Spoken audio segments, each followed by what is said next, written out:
Hill જમી લે ને. પણ નથી ખાવું આનું વાત છે નથી ખાવું મને ભાવતું જ નથી નથી ખાવું આ રોજ ક્યાં બનાવું છું? આજ જ બનાવ્યું છે. મને નથી ખાવું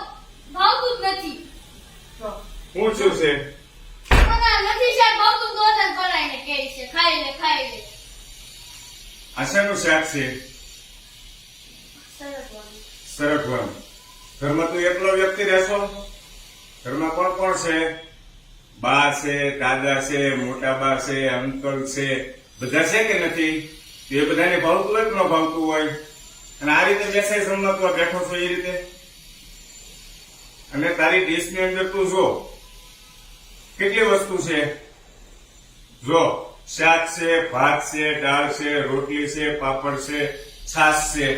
ભગવાને તને કેટલી ચીજ વસ્તુ આપી છે